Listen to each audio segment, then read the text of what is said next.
Miss Hairy Legs, soldiers disrespectfully called the cross-dressing, colourfully bisexual General Olive Yang, who'd once terrified classmates by carrying guns into Lashio's Gardens Angels convent school in Myanmar and thrown a urine pot at her husband when he attempted to forcibly consummate their marriage.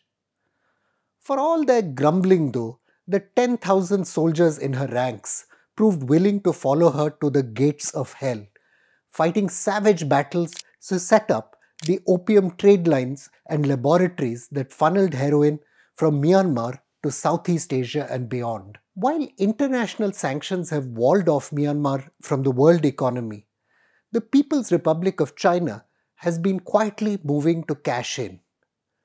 The door is open again for work on the Mong Tong Dam on the Salween River in Shan, a project that was stalled earlier due to environmental protests under the Democratic government. A multi-billion-dollar effort to grow trade along with road and rail links from Kunming in southern China to the Kyaukphu deep sea port in Rakhine is on again. There is even going to be a special cross-border economic zone linking Linkang in China's Yunnan to the town of Laokai in the Kokang region, the infamous home to some 30 casinos set up to help launder profits coming from the region's powerful ethnic Chinese organized crime cartels. The ghost of General Olive Yang would be smiling right now. Myanmar's narcotics warlords are finally becoming the arbiters of the fate of her nation, becoming indistinguishable from the structure of the state itself. And that has a lot to do with China. Last month, more than 3,000 people lined up on an athletics track in Mongla in the Kokang region for the 3-day funeral rites of the 91-year-old international warlord, gun runner, narcotics trafficker and money launderer Peng Jiasheng.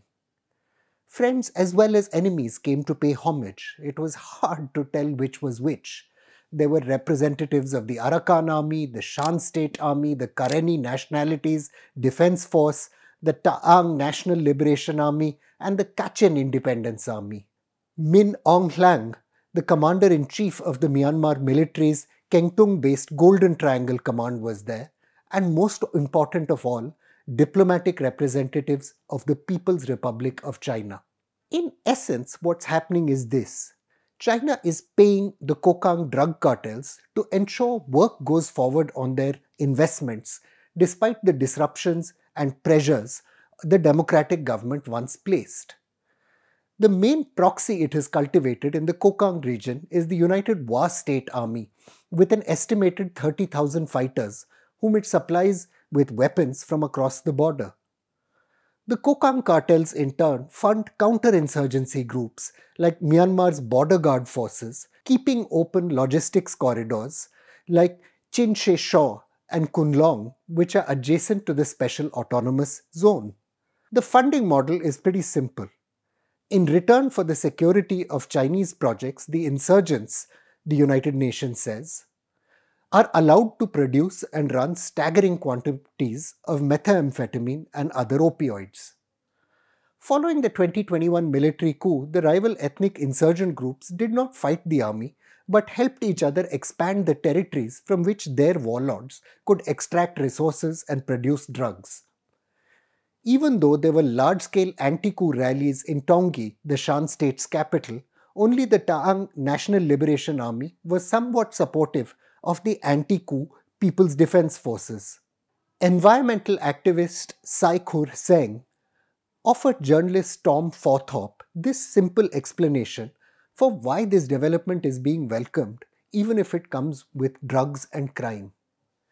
People at all levels of Shan society are suffering from the economic crisis, he explained. They are hungry for money.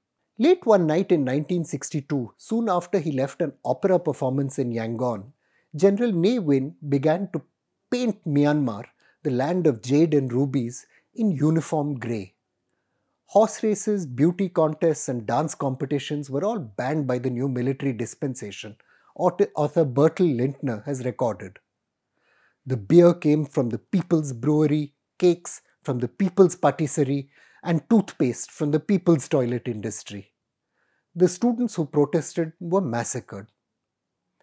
From their Kokang bastions, warlords like Olive Yang fed the world's growing demand for heroin, and in the process brought cash into an economy bankrupted by General Ney's Burmese way of socialism.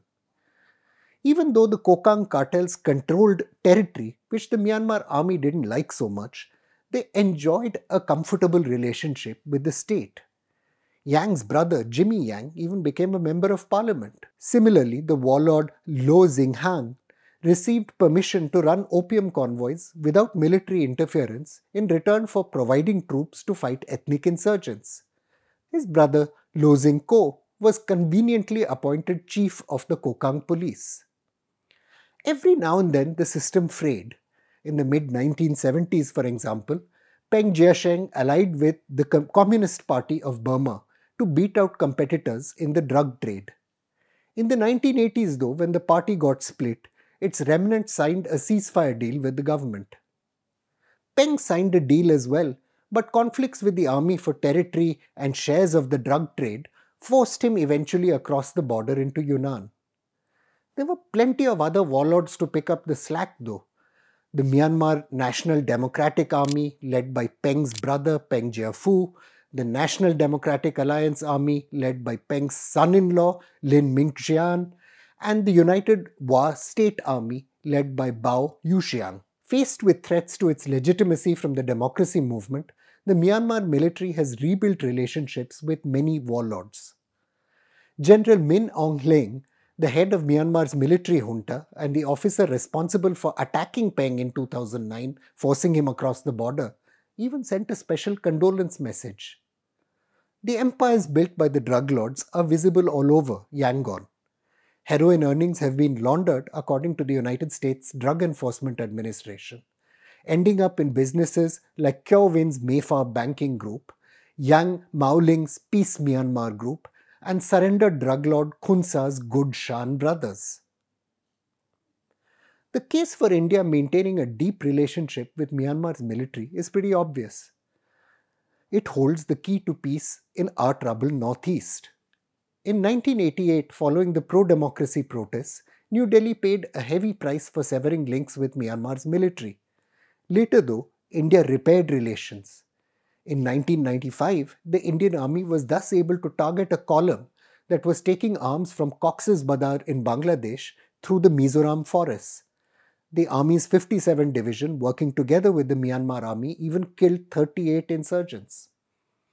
In 2010, India and Myanmar signed an agreement stating that Indian forces could pursue insurgents across the border.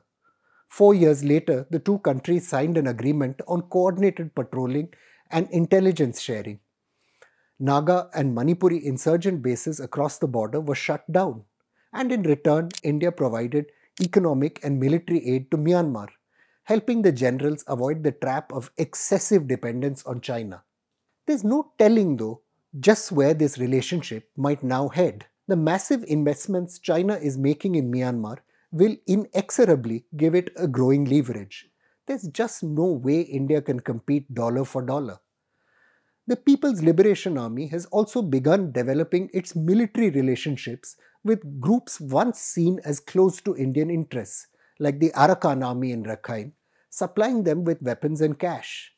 In essence, China is emerging as the hegemon in Myanmar, the patron of both the military-run state and the warlords who supposedly oppose it. India then is at some risk of losing influence with the Myanmar military and its collaborators. It's also at risk of shedding whatever moral capital it had among pro-democracy groups. Tough choices, it's probable, will have to be made in the not too distant future.